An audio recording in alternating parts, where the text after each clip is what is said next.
the acoustic suppression field. In 1973, deep beneath the Sierra Nevada mountains, a team of American defense researchers activated a device that could silence war itself. Not through diplomacy or deterrence, but through something far more radical. The machine, code-named Project Hush, generated an acoustic field so precise that it could cancel the sound of explosions, aircraft engines, and even human speech across a radius of 5 miles. But what began as a tactical advantage soon revealed something more disturbing. In the wrong hands, this technology could erase communication entirely, rendering armies deaf and populations mute. The device resembled a massive array of speakers mounted on a rotating platform, each unit calibrated to emit sound waves at frequencies calculated to interfere destructively with incoming noise. Unlike traditional noise cancellation, which worked only in enclosed spaces, Project Hush operated in open air, using atmospheric sensors to map sound patterns in real time and generate precise counterwaves. The effect was immediate and total. During field tests at Edwards Air Force Base, jet engines roared silently overhead. Artillery shells detonated without a sound. Soldiers standing 50 yards from a controlled explosion reported hearing nothing but the wind. The lead scientist, Dr. Marcus Winthrop, had worked on sonar systems for the Navy before being recruited into the black-budget world of advanced weapons research. His breakthrough came from studying whale communication, specifically how certain species could jam each other's echolocation. He theorized that the same principle could be applied to human conflict zones, creating acoustic dead zones where enemy forces would be unable to coordinate, communicate, or even hear incoming threats. Military strategists initially praised the system. A weapon that didn't kill but completely disrupted enemy operations was unprecedented. Plans were drawn to deploy mobile units along contested borders and in urban warfare scenarios. But during extended testing, something unexpected emerged. Test subjects exposed to the suppression field for more than 30 minutes began experiencing severe disorientation, memory loss, and in some cases, permanent hearing damage. The counterwaves, while canceling external sound, created subsonic pressure patterns that interfered with the inner ear and neural pathways. More troubling were the psychological effects. Soldiers who couldn't hear their own voices or footsteps entered states of profound dissociation. Some refused to leave the test area, convinced they had gone deaf permanently. Others reported auditory hallucinations that persisted for weeks. One officer described it as walking through a world that had forgotten how to exist. The final blow came when intelligence reports revealed that Soviet researchers had observed the tests using satellite thermal imaging. Within months, the Kremlin launched its own program, and the arms race took a darker turn. Both sides realized that a weapon capable of silencing entire cities could be used not for tactical advantage, but for mass psychological warfare. Populations rendered unable to communicate would collapse into chaos without a single shot fired. In late 1974, Project Hush was abruptly canceled. The official report cited technical limitations and budget constraints, but internal memos later declassified told a different story. Senior Pentagon officials feared that the technology was too destabilizing, too easily weaponized against civilian populations. The prototype was dismantled. Dr. Winthrop was reassigned to conventional radar development and signed a lifetime non-disclosure agreement. No blueprints survive in public archives. The few researchers who worked on the project have remained silent, bound by classification orders that outlasted the Cold War itself. Yet rumors persist that elements of the technology were incorporated into psychological operations programs, used not to silence explosions, but to disorient enemy combatants in confined spaces. If Project Hush had been deployed, the nature of warfare would have transformed overnight. But perhaps that was the problem.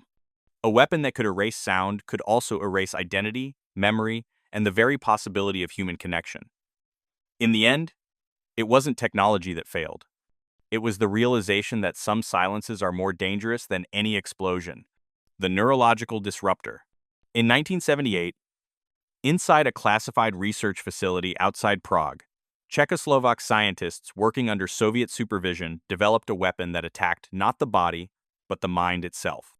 The device, known only as Mozgový or brain shield, emitted precisely modulated electromagnetic pulses designed to disrupt neural firing patterns in the human brain. The goal was not to kill or injure, but to incapacitate enemy forces by inducing temporary cognitive paralysis. During trials, subjects exposed to the field lost the ability to think, move, or even recognize their surroundings for up to 10 minutes. Then, as suddenly as it began, the effect vanished, leaving victims disoriented but physically unharmed. The technology emerged from Cold War research into microwave radiation and its effects on biological tissue. Soviet scientists had long studied how electromagnetic fields interacted with the nervous system, initially hoping to develop countermeasures against American radar systems. But a team led by Dr. Ludwig Kovar discovered something far more unsettling. By pulsing microwaves at specific frequencies between 8 and 12 Hz, they could synchronize with the brain's natural alpha waves, effectively jamming conscious thought without causing permanent damage. The device itself was compact, roughly the size of a military radio, mounted on a tripod with a directional antenna. During field tests conducted in remote mountains near the Polish border, Czech military volunteers stood at varying distances while the machine was activated.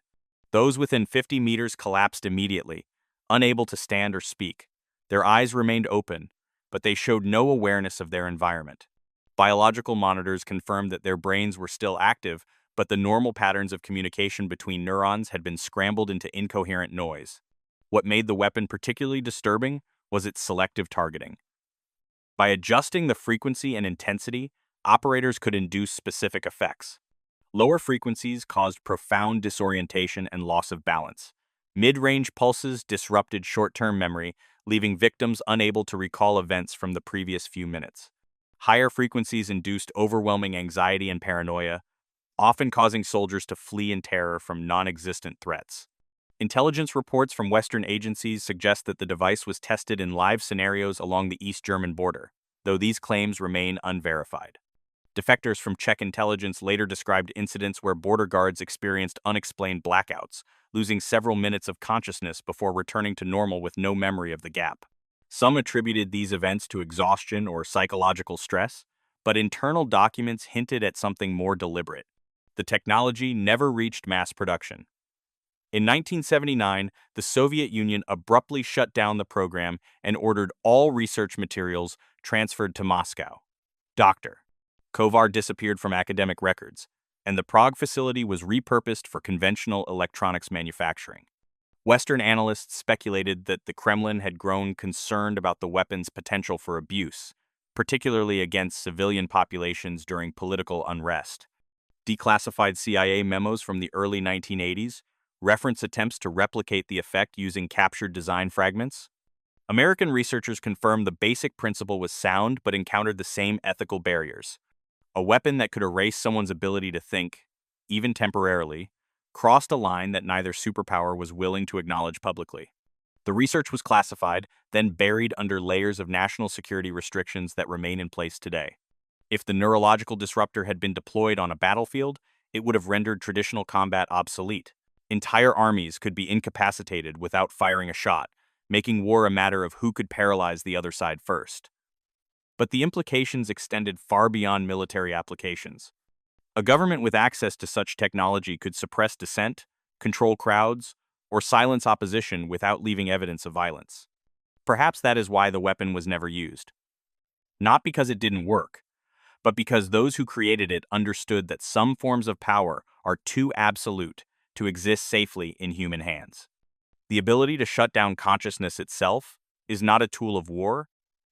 It is the end of free will. The molecular shielding system. In 1981, in a restricted laboratory complex near Sverdlovsk, Soviet engineers completed work on a defensive technology that should have been impossible. The system, designated Zashita 7, could generate a field around military vehicles and structures that caused incoming projectiles to lose molecular cohesion upon contact. Bullets turned to dust. Artillery shells crumbled mid-flight. Even shaped charges designed to penetrate armor simply dissolved before reaching their targets. The technology worked, was tested successfully, and then vanished from all official records within 18 months. The core principle involved high-frequency electromagnetic resonance tuned to disrupt the atomic bonds of metals and explosives. Engineers discovered that by creating a standing wave pattern at precise frequencies, they could induce rapid oscillation in the crystalline structure of incoming projectiles, causing catastrophic material failure. The effect was instantaneous. Steel rounds fired at test plates disintegrated into fine powder before impact. The plates themselves remained undamaged. Dr. Yevgeny Pashin, the project's lead physicist, had previously worked on particle acceleration research at the Institute for Nuclear Physics. His breakthrough came from studying how certain materials behaved under extreme electromagnetic stress. He theorized that if the field strength and frequency could be precisely controlled, the same forces that held matter together could be used to tear it apart selectively. Early prototypes were bulky, requiring generators the size of shipping containers and consuming enormous amounts of power. But by 1979, miniaturization efforts had reduced the system to a unit that could be mounted on a T-72 tank. Field trials conducted in the Ural Mountains demonstrated the system's effectiveness against all conventional ammunition. Tanks equipped with Zashita-7 became effectively invulnerable to anti-tank weapons, fundamentally altering the strategic balance of armored warfare. American intelligence first learned of the program through satellite imagery showing unusual antenna configurations on Soviet test vehicles. Initial assessments dismissed the equipment as advanced radar jamming. But when a defector from the Sverdlovsk facility provided technical documents in 1980, Pentagon analysts realized they were facing something far more revolutionary. The United States launched an urgent replication effort, codenamed Project Bastion. Materials scientists at Los Alamos confirmed the theoretical basis was sound but encountered severe engineering challenges. The resonance field had to be extraordinarily precise. Even minor fluctuations caused the system to fail or, worse, affect the shielded vehicle itself. One prototype test resulted in the spontaneous disintegration of the tank's own gun barrel when the frequency drifted outside acceptable parameters. More troubling was the energy requirement. Sustained operation drained batteries within minutes, and the electromagnetic interference disrupted all nearby electronics, including the vehicle's own systems.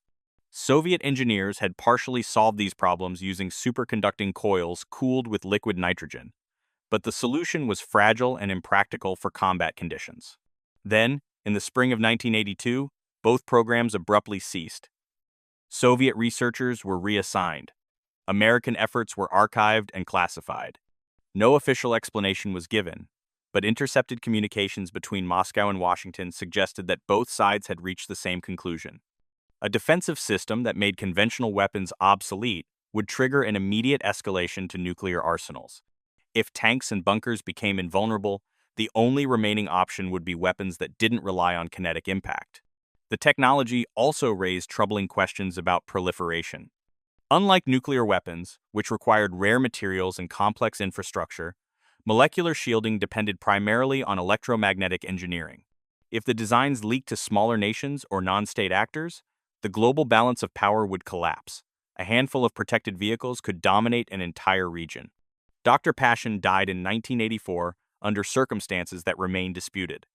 The official report cited a laboratory accident, but colleagues noted that he had been under increasing pressure from military authorities to streamline the system for mass production.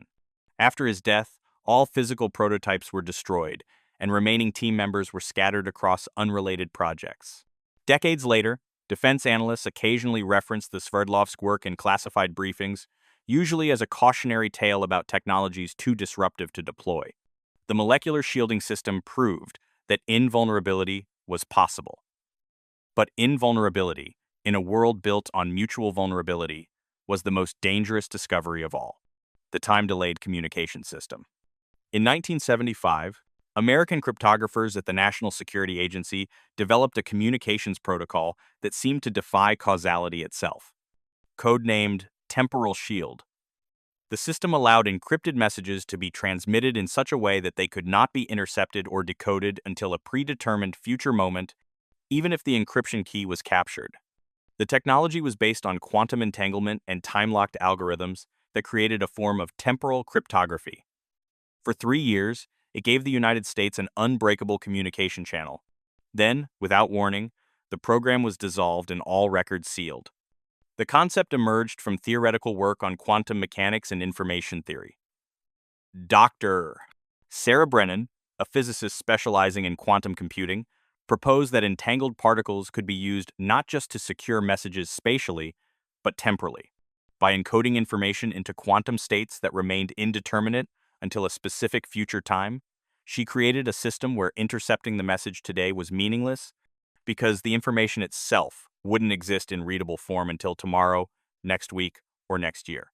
The practical implementation required a network of quantum devices synchronized to atomic clocks.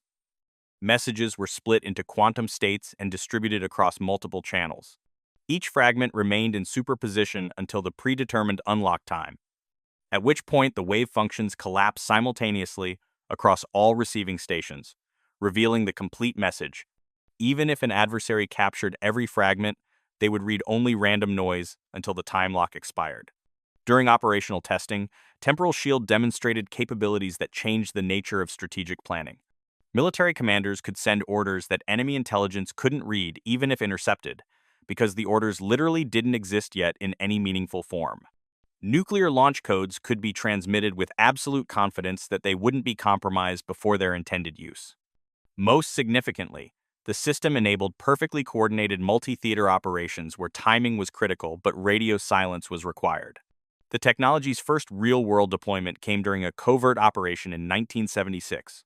American intelligence agents in Eastern Europe received mission parameters 24 hours before the parameters actually unlocked, allowing them to move into position without risk of compromise. The operation succeeded flawlessly. Soviet counterintelligence intercepted the transmissions but could extract nothing useful. But success brought unexpected consequences. When Soviet scientists learned that their interception efforts were yielding only gibberish that couldn't be decoded even with unlimited computing power, they concluded the United States had achieved a breakthrough in quantum cryptography.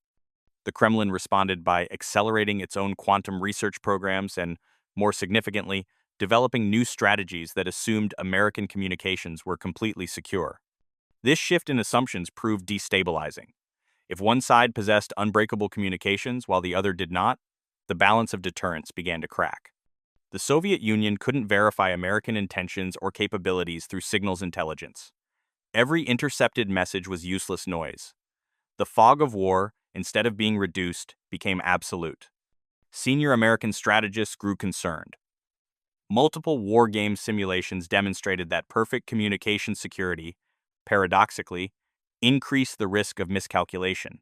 If adversaries couldn't gauge intentions through intercepted chatter, they had to assume worst-case scenarios. The Cuban Missile Crisis had been resolved partly because both sides could monitor each other's signals and read the temperature of the situation. Temporal Shield removed that safety valve. There was another problem. The quantum devices required for the system were extraordinarily sensitive and expensive. As the network expanded to cover global military operations, maintenance costs soared. More troubling were the technical failures. Several times, time locks malfunctioned, causing messages to unlock hours early or not at all. In one incident, critical intelligence remained locked for 3 days beyond its intended release, rendering it obsolete. In late 1977, a joint review between NSA and the Pentagon concluded that Temporal Shield, while technologically brilliant, created more strategic risks than it solved. The recommendation was to phase out the system and return to conventional encryption methods that, while theoretically breakable, provided enough security for practical purposes while maintaining the transparency needed for stable deterrence. Dr. Brennan protested the decision, arguing that abandoning the technology would surrender a decisive advantage. She was overruled. By mid-1978, the quantum network was decommissioned. All documentation was classified at the highest levels, and research team members were reassigned to other projects under strict non-disclosure agreements. Decades later, quantum cryptography has re-emerged as a field of intense research, but the specific principles behind Temporal Shield remain locked away. The ability to send messages that don't exist yet was too powerful, too destabilizing, and too far ahead of what international security frameworks could handle. Some technologies, it seems, arrive before the world is ready to use them safely. The atmospheric refraction cannon. In 1976, Soviet weapons engineers at a facility near Semipalatinsk completed testing on a directed energy system that could bend light itself, making objects invisible not through stealth coatings or radar jamming, but by warping the space around them.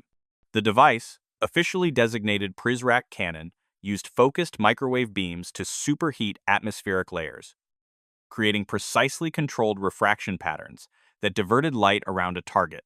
Observers saw nothing but empty space, even when tanks and buildings stood directly in their line of sight. The system worked flawlessly in field conditions. 6 months later, it was dismantled, and its creators sworn to silence. The physics relied on the same principle that creates mirages over hot pavement. When air temperature varies sharply across different layers, light bends as it passes through, causing distortions or displacements. The Prizrak cannon automated and weaponized this effect, using phased array microwave emitters to create invisible lenses of superheated air that could be positioned with extreme precision.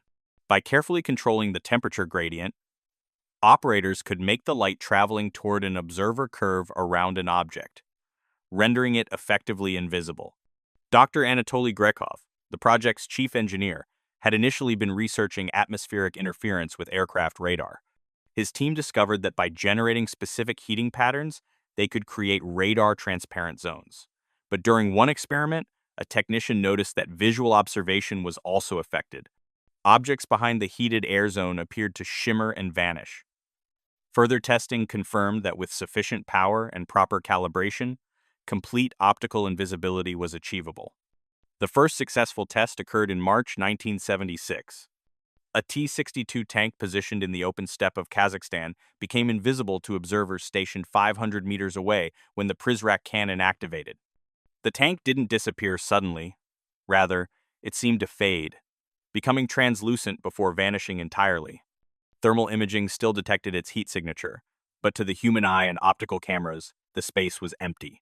When the cannon powered down, the tank gradually reappeared, solidifying like a ghost taking form.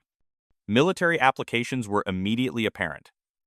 Armored columns could advance across open terrain without being seen. Artillery positions could remain invisible until the moment they fired. Entire supply depots could be hidden from aerial reconnaissance. Unlike camouflage, which could be defeated by careful observation or sensor technology, the Prizrak cannon manipulated reality itself, making seeing simply impossible. But the system had severe limitations. The microwave beams required enormous power, limiting operational time to a few minutes before batteries depleted. The heating effect worked only in specific atmospheric conditions. High humidity or strong winds disrupted the refraction patterns. Most critically, the invisible zone could only be maintained in a fixed area. Moving targets couldn't be cloaked effectively, and the system itself was large, requiring multiple trucks to transport and operate. Western intelligence became aware of the program through satellite surveillance that detected unusual electromagnetic signatures near known Soviet weapons facilities. American physicists consulted by the CIA confirmed that atmospheric refraction cloaking was theoretically possible, but assumed it would be impractical for military use due to power requirements. They were wrong.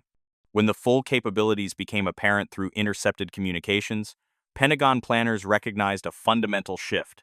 If Soviet forces could make armored divisions invisible, NATO's defensive strategies in Central Europe would collapse. Reinforcements couldn't target what they couldn't see. Air support would be useless against invisible ground forces. The entire Western approach to armored warfare depended on surveillance and long-range engagement. Invisibility broke that model. The United States initiated a crash program to develop countermeasures.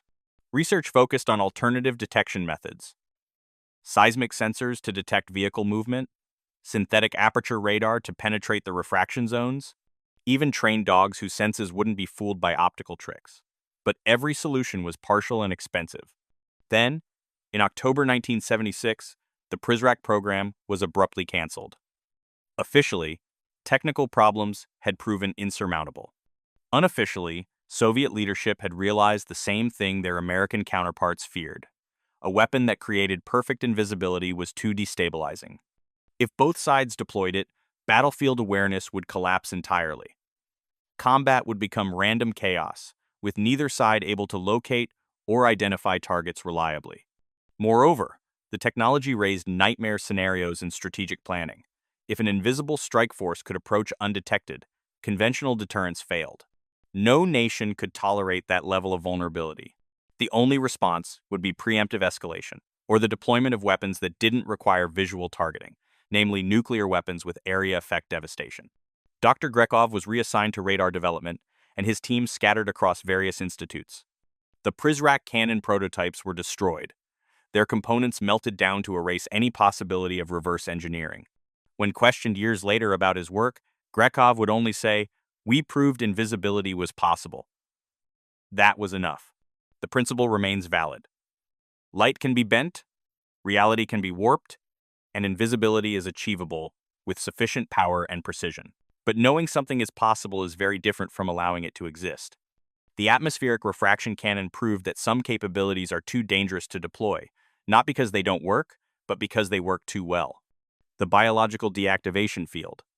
In 1980, at a secret research facility in East Germany, Warsaw Pact scientists demonstrated a weapon that could stop biological processes without killing.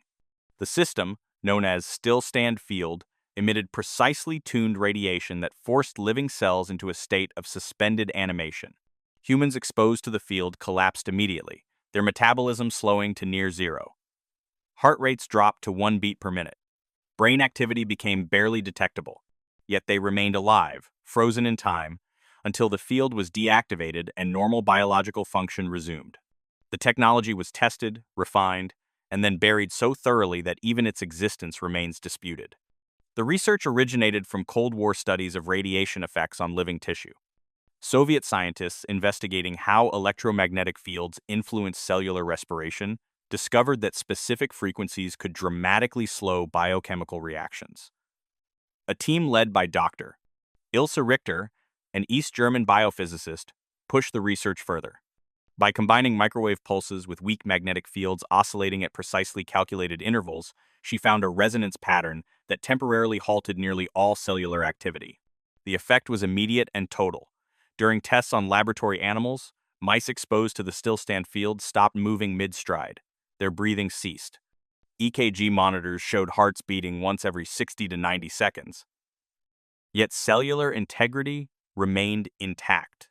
When the field deactivated, the animals resumed normal activity with no apparent ill effects, as if they had simply paused existence and then pressed play. Human testing began in late 1979, using political prisoners from Stasi detention facilities. Subjects were exposed to progressively longer durations of the field. At 30 seconds, the experience was disorienting but manageable. At 2 minutes, subjects lost consciousness before the field activated, making the transition imperceptible. They would wake, feeling as if no time had passed, though minutes or even hours might have elapsed. Longer exposures, up to 6 hours, were tested successfully, though psychological effects became severe. Many subjects developed profound existential dread, haunted by the absence of experience during suspension. The military applications were revolutionary. Entire enemy units could be immobilized without casualties, then captured or bypassed. Hostile civilians could be neutralized during urban operations without firing a shot. Even more significantly, the field could be used defensively. Troops in a fortified position could activate it during an assault, becoming invulnerable through biological inactivity. Enemy forces would overrun silent, frozen defenders, only to face revived resistance once the field deactivated. But the technology revealed darker possibilities. During one experiment, researchers discovered that the suspended state made subjects' memories highly vulnerable to alteration. Without active neural processes maintaining memory consolidation, interrogation techniques became frighteningly effective.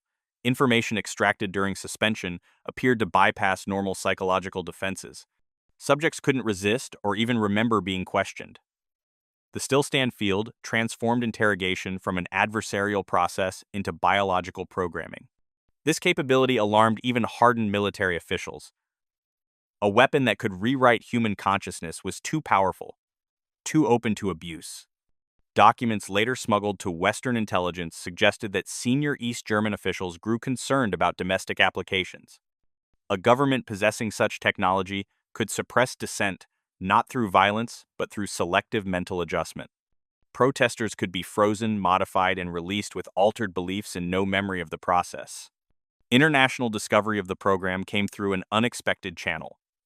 In early 1981, a British diplomat visiting East Berlin suffered a minor stroke and was treated at a government hospital. Medical staff used an experimental therapy to slow his cellular metabolism during emergency surgery. The technique worked but left subtle traces in his blood work that were detected during follow-up exams in London. British intelligence analysts recognized the anomaly and began investigating. Within months, they had pieced together fragments of the still-stand program through defector testimony and signals intercepts. The revelation triggered immediate concern across NATO. If the Warsaw Pact possessed functional biological suspension technology, conventional warfare became obsolete. The United States initiated a classified research effort, but American scientists encountered fundamental problems. The precise resonance frequency required was extraordinarily difficult to calculate and varied based on ambient temperature, humidity, and even the target's body composition. The East Germans had spent years refining the system through trial and error that couldn't be replicated without similar human testing, which Western ethical standards prohibited. In late 1981, the Stillstand program was quietly terminated. Officially, technical limitations made battlefield deployment impractical. Unofficially, both sides recognized that biological suspension crossed a line. The ability to pause human existence, to edit consciousness, to weaponize the very process of life itself was too profound a power for any government to hold. Dr. Richter disappeared from public records after 1982. Some reports place her in a research institute near Moscow, others claim she sought asylum in Sweden. The facility where her experiments occurred was demolished in 1984, and the site was thoroughly decontaminated before being converted to civilian use. No confirmed examples of the technology have surfaced since, but persistent reports from conflict zones, particularly in the Balkans during the 1990s, describe incidents of mass unconsciousness affecting entire villages, with residents waking hours later with no memory of the interim. Official explanations cite gas leaks or contaminated water supplies. Those familiar with Cold War research records suspect something more deliberate. The biological deactivation field proved that life itself could be switched off and on like a machine. That knowledge, once discovered, cannot be forgotten. The technology may be buried, but the principle remains, waiting for someone desperate or ambitious enough to excavate it. The psychological fragmentation device. In 1977, American military psychologists at Fort Bragg developed a non-lethal weapon that attacked not the body or even the conscious mind, but the structure of personality itself. The device, codenamed Mind Splinter, used subliminal audio patterns combined with synchronized visual strobing to induce temporary dissociative states in enemy combatants. Subjects exposed to the system experienced profound identity fragmentation, losing the sense of being a coherent self. They remained conscious and mobile but became incapable of purposeful action, operating as disconnected fragments of thought and impulse. The effect lasted hours, sometimes days, before natural integration gradually restored their sense of self. The research built on earlier studies of sensory deprivation and psychological warfare. Dr. Marcus Chen, a neuroscientist specializing in consciousness studies, theorized that the brain's sense of unified self was maintained by specific neural synchronization patterns. If those patterns could be disrupted, the normally integrated experience of being someone would dissolve into competing, uncoordinated mental processes. The technical implementation was surprisingly simple. The device emitted infrasound below the threshold of conscious hearing, pulsed at frequencies that interfered with the default mode network in the brain, the system responsible for self-referential thinking. Simultaneously, flickering lights at precisely calculated intervals disrupted visual processing and temporal perception. The combined effect created a cascade failure in the neural systems that maintained ego coherence. During controlled testing on volunteer soldiers, the results were unsettling. Subjects reported feeling scattered, describing their thoughts as disconnected and foreign. Some experienced depersonalization, watching their own actions as if observing a stranger. Others entered fugue-like states, wandering aimlessly while muttering fragmented sentences. All became unable to follow orders or execute even simple tasks that required sustained attention. As one subject described it after recovering, "I knew I should do something, but I couldn't remember who I was supposed to be to do it." The weapon's non-lethal nature made it attractive to military planners seeking alternatives to lethal force. A device that temporarily disabled enemy personnel without causing permanent harm seemed ideal for urban warfare, hostage situations, and peacekeeping operations. Field trials in controlled environments showed impressive effectiveness. Exposed groups became immediately disorganized, abandoning weapons and objectives as their sense of purpose dissolved. But serious problems emerged during extended observation. While the immediate dissociative effects wore off within hours, psychological after effects persisted. Many test subjects developed depersonalization disorder, experiencing lasting difficulty feeling real or connected to their own experiences. Some required months of therapy to fully recover their sense of continuous identity. A small percentage never fully reintegrated, living with permanent feelings of fragmentation and unreality. More disturbing were the social implications. The device didn't just disable individuals, it destroyed group cohesion. Exposed units couldn't reorganize even after the effect faded, because trust and shared identity had been shattered. Soldiers who had experienced the fragmentation together afterward reported feeling profound alienation from one another, unable to rebuild the bonds that made coordinated military action possible. Military ethicists raised alarm. While the weapon technically wasn't lethal, attacking the integrity of consciousness itself raised questions beyond traditional warfare ethics. Killing an enemy was one thing. Dismantling their sense of existing as a person crossed into territory that had no precedent in the laws of armed conflict. What category did temporary destruction of the self fall under? Was it psychological torture? A crime against human dignity? No existing framework could answer. International legal advisors warned that deployment would trigger accusations of human rights violations.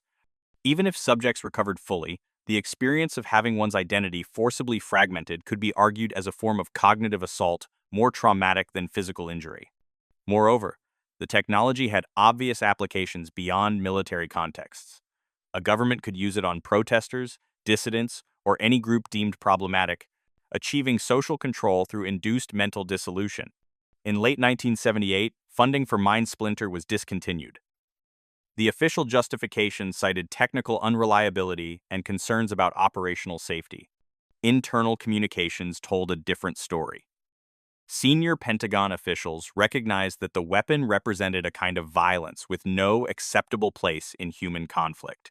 Destroying someone's sense of self, even temporarily, violated principles more fundamental than prohibitions against specific weapons. Dr. Chen was transferred to conventional psychological operations research and prohibited from publishing his findings. The devices were dismantled, and all documentation was classified at the highest security levels. No records exist of the technology being deployed operationally. Yet the research continues to haunt discussions of non-lethal weapons. Modern neuroscience has advanced understanding of how consciousness emerges from neural activity, raising the possibility that more sophisticated versions of MindSplinter could be developed. Some defense theorists argue that technologies affecting consciousness should be subject to international treaties similar to those governing chemical and biological weapons. The psychological fragmentation device demonstrated that the self, the fundamental experience of being a coherent person, is more fragile than we'd like to believe. It can be disrupted, scattered, and temporarily erased through external manipulation. That knowledge raises questions beyond military strategy. If identity is that vulnerable, what protects any of us from having our sense of self dismantled? The answer is not technology or law, but a collective agreement that some territories of human experience should remain inviolate, regardless of strategic advantage. The kinetic redirection shield. In 1974, British defense researchers at Portondown developed a system that could redirect incoming projectiles without physical contact. The device, designated vector shift, used powerful electromagnetic pulses to alter the trajectory of metallic objects mid-flight, causing bullets and missiles to veer harmlessly away from protected targets. Unlike traditional armor that absorbed or deflected impacts, vector shift manipulated the physics of motion itself, creating an invisible barrier that turned weapons against their users. The system worked brilliantly in testing, was deemed strategically invaluable, and then was classified and suppressed before it could be deployed. The underlying principle involved precise electromagnetic field manipulation. Engineers discovered that by generating rapidly oscillating magnetic pulses at the exact moment a projectile entered a defined zone, they could induce eddy currents in the metallic projectile that created lateral forces perpendicular to its trajectory. In simpler terms, the bullet or missile would suddenly experience a sideways push, causing it to miss its target by meters even at close range. Dr. Elizabeth Harrow, the project lead, had previously worked on electromagnetic catapult systems for aircraft carriers. Her team realized that the same forces used to accelerate objects could be applied in reverse, not to stop projectiles entirely, which would require prohibitive amounts of energy, but to alter their paths just enough to ensure misses. The elegance of the approach lay in its efficiency. Redirecting a bullet required far less energy than stopping it. Initial tests used stationary targets protected by vector shift emitters. Marksmen firing from 50 meters away watched in disbelief as their rounds curved impossibly around the target, embedding in walls meters to the side. Increasing the rate of fire didn't help. The system tracked each projectile independently and applied correction pulses in real time. High-speed cameras captured the phenomenon. Bullets that should have struck center mass instead, following gracefully arcing paths around the protected zone. The military applications were transformative. Soldiers equipped with personal vector shift units would be nearly invulnerable to small arms fire. Armored vehicles could dispense with heavy plating, relying instead on electromagnetic defense. Even aircraft could use scaled-up versions to deflect anti-aircraft missiles. The technology promised to revolutionize warfare by making kinetic weapons obsolete, but problems emerged during advanced testing. The electromagnetic pulses required such precise timing and field strength that even minor variations caused failure. Environmental factors like humidity, temperature, and nearby metal structures all affected performance. More critically, the system consumed enormous amounts of power. A personal unit could operate for only minutes before batteries depleted, and recharging took hours. There was another complication. The redirected projectiles had to go somewhere. During one disastrous trial, a protected vehicle successfully deflected incoming rounds, but the bullet struck friendly forces positioned nearby. The vector shift didn't eliminate the threat. It relocated it unpredictably. In dense combat situations, using the system could endanger allies as much as it protected users. Western allies, particularly the United States, were briefed on the technology and immediately recognized its strategic implications. If Britain deployed vector shift while adversaries lacked it, conventional warfare would become hopelessly one-sided. But if the technology proliferated, which seemed inevitable given its relatively straightforward engineering principles, global military balance would collapse into chaos. Every nation would scramble to acquire the system while simultaneously developing weapons immune to electromagnetic redirection. That second concern proved prophetic. British intelligence detected Soviet efforts to replicate vector shift within months of the first successful tests. Leaked technical specifications, probably from a security breach or deliberate espionage, accelerated Soviet research dramatically. By mid-1975, both superpowers possessed functional prototypes, and the race to deploy and counter-develop was underway. Then, unexpectedly, both sides stepped back. In a series of quiet diplomatic exchanges, American and Soviet officials reached an unspoken agreement. Vector shift technology would not be deployed operationally.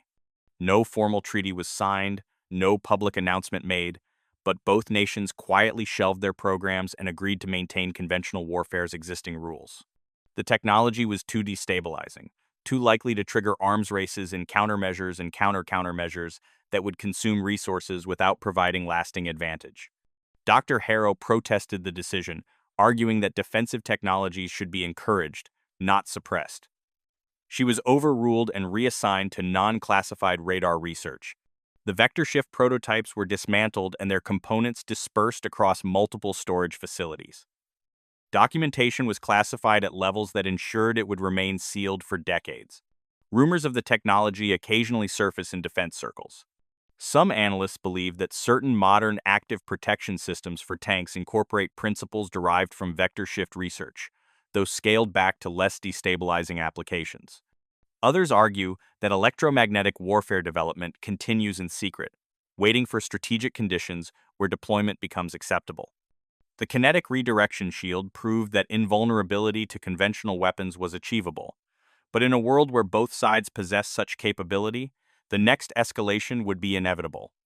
Better, military strategists concluded, to maintain the existing balance of vulnerability than to trigger an arms race with no clear endpoint.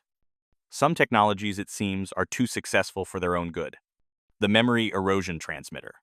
In 1979, Soviet neuroscientists, working at a classified facility near Novosibirsk, developed a device that could selectively erase memories through targeted electromagnetic radiation. The system, designated Zabvenier pulse, focused precisely modulated radio waves on specific brain regions, disrupting neural patterns that encoded memories without causing broader cognitive damage. During testing, subjects exposed to the transmitter lost memories of the previous hours or days, depending on exposure, duration, and intensity. They remained functional, their personalities intact, but specific experiences simply vanished as if they had never occurred.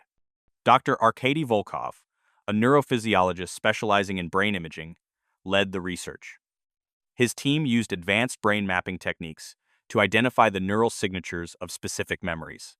They discovered that recently formed memories, those less than 48 hours old, were most vulnerable to disruption. The Zabvenier pulse device resembled a large helmet equipped with an array of electromagnetic emitters positioned around the skull. When activated, it transmitted focused pulses into the hippocampus, generating interference patterns that destabilized synaptic connections. The effect was permanent. The disrupted memories didn't return. They were erased at the neurological level as completely as if they had never been encoded. Military applications were immediately apparent. Captured enemy personnel could be interrogated and then have all memory of the interrogation removed before being released. Sensitive operations could be conducted with local witnesses whose memories would be erased afterward, leaving no testimony. But the possibilities extended beyond military utility. Researchers discovered they could erase not just recent experiences but emotional associations with older memories. Some subjects with post-traumatic stress reported remarkable improvements after targeted erasure of trauma-related emotions. This therapeutic potential made the technology even more dangerous. A weapon that could heal psychological wounds would be invaluable, but the same capabilities could be weaponized against entire populations. A government possessing memory erasure technology could suppress knowledge of atrocities, eliminate witnesses to political crimes, or even reshape collective memory by systematically erasing inconvenient truths from the minds of citizens. The ethical implications became apparent during a review session in late 1979. A committee convened to assess the program's future, and the discussion reportedly became heated when someone raised the obvious question. If memories could be erased, how would subjects know if they had been targeted? The answer was chilling. They wouldn't. The experience of being subjected to memory erasure would itself be erased, leaving no way to detect or prove the violation. This realization transformed the weapon from a strategic asset into an existential threat. If memory itself could be edited without leaving traces, reality became subjective and manipulable at a fundamental level. No one could trust their own experiences. Even the wielders of the technology couldn't be certain their own memories remained intact. In 1981, the Zabvenier program was terminated. Dr. Volkov was reassigned to conventional medical research and died in 1986 under circumstances that remain unclear. The facility near Novosibirsk was closed and later demolished. Yet the possibility lingers. Modern neuroscience has confirmed that memories are far more malleable than once believed. The technology to erase or edit memories may be closer to reality than governments are willing to acknowledge. And if it exists, it would be the most insidious weapon ever conceived.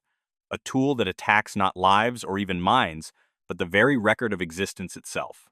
The viral deactivation field. In 1982, East German bioweapons researchers at a hidden laboratory complex near Rügen Island achieved what military scientists had long considered impossible: a system that could neutralize biological weapons instantly and remotely. The device, codenamed Pestilens Null, emitted a combination of ultraviolet radiation and ozone at precisely calculated intensities that destroyed the protein structures of viruses and bacteria without harming human tissue. During field testing, airborne pathogens released in controlled environments were rendered inert within seconds of exposure. Within months of its successful demonstration, the program was shut down and all evidence destroyed. Dr. Werner Lindemann, a virologist who had defected from West Germany in the 1960s, led the project. His breakthrough came from studying natural sterilization processes. Sunlight, particularly UVC radiation, naturally destroys microorganisms, but at intensities harmful to human cells.